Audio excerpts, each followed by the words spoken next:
আসসালামু আলাইকুম ভিউয়ার্স, সবাই কেমন আছেন? রমজানে ইফতারে আমরা নানান ধরনের তেলে ভাজা পদ তৈরি করে থাকি, যেমন পেঁয়াজু, বেগুনি, ডিমের চপ ইত্যাদি। ইফতার হোক কিংবা শীতের বিকেলের নাস্তাতে রসুনের চপ আমরা হরহামেশাই খেয়ে থাকি। তাছাড়া স্ট্রিট ফুড হিসেবেও কিন্তু এই রসুনের চপ ব্যাপক জনপ্রিয়। তাই চলুন এই পুষ্টিকর সমৃদ্ধ রসুনের চপ রেসিপি দেখে নিই। রসুনের চপ তৈরির জন্য প্রথমেই যেটা করতে হবে সেটা হলো নতুন রসুন নিতে হবে। পুরাতন রসুন যেন না হয়। পুরাতন রসুন দিয়ে কিন্তু রসুনের চপ তৈরি করা যাবে না।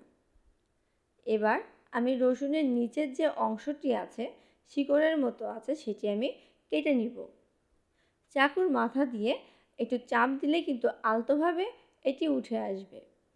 এবার রসুনের গায়ে যে স্কিন আছে সেই খোসাটি আমি ছেড়ে নিব। এভাবে খোসা ছাড়ানোর সময় একটি জিনিস লক্ষ্য রাখতে হবে, রসুনের ওপর কোয়া যেন থাকে, রসুনের থেকে যেন কোয়াটা কোনোভাবে আলাদা না হয়। রসুনগুলো রেডি করে নেওয়ার পর আমি রসুনের চপের জন্য ব্যাটার তৈরি করে নেব। সেজন্য একটি বোলের ভিতরে 1 কাপ বেসন নিচ্ছি, 1 কাপ কর্নফ্লাওয়ার নিচ্ছি। আপনারা কর্নফ্লাওয়ারের পরিবর্তে চালের গুঁড়িটিও কিন্তু ইউজ করতে পারেন। 1 চামচ লবণ, হাফ চামচ হলুদ দিচ্ছি, 1 চামচ গুঁড়া মরিচ দিচ্ছি, 1 চামচ ধনিয়া গুঁড়া, হাফ চামচ জিরার গুঁড়া দিচ্ছি। এবার আমি সামান্য মিক্স করে নেব। মিক্স করা হলে ধীরে ধীরে পানি অ্যাড করব। আপনারা অবশ্যই জানেন ব্যাটার তৈরির সময় কিন্তু একেবারে বেশি পানি দেওয়া যাবে না, অল্প অল্প পানি দিয়েই ব্যাটারটা তৈরি করে নিতে হবে, এতে ব্যাটারের ঘনত্ব ঠিক হয়। তাই ধীরে ধীরে অল্প অল্প করে আমি এখানে পানি অ্যাড করছি।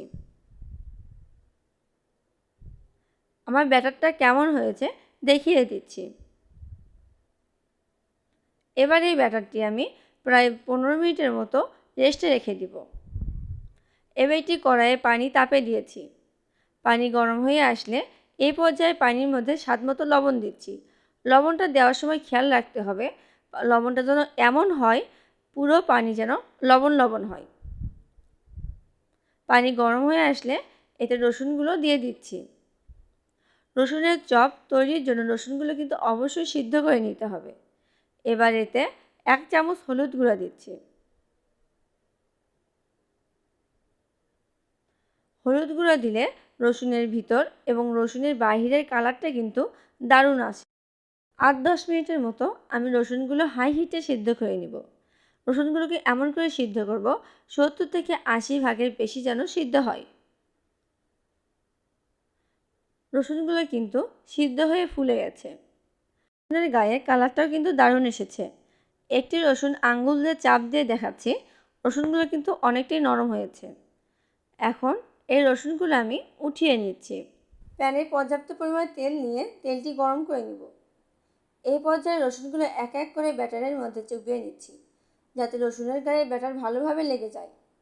ব্যাটার লাগিয়ে নেওয়া রসুনগুলো গরম তেলের মধ্যে আস্ত এক এক করে ছেড়ে দিচ্ছি। সমস্ত রসুনগুলো দেওয়া হয়ে গেলে প্রায় 5 মিনিটের মতো ওয়েট করব। রসুনগুলো এক পাশে লাল হয়ে গেলে অন্য পাশে উল্টিয়ে দিচ্ছি। রসুনগুলো উল্টিয়ে পাল্টে ভেজে নেওয়ার সময় এই কাজটি কিন্তু মিডিয়াম আঁচে করতে হবে। রসুনগুলো যখন ডিপ গোল্ডেন কালার হয়ে আসবে তখন নামিয়ে নিতে হবে। ব্যাস হয়ে গেল সুস্বাদু, মজাদার ও পুষ্টিকর সমৃদ্ধ রসুনের চপ। রসুনের এই চপ খেতেও কিন্তু দারুণ লাগে।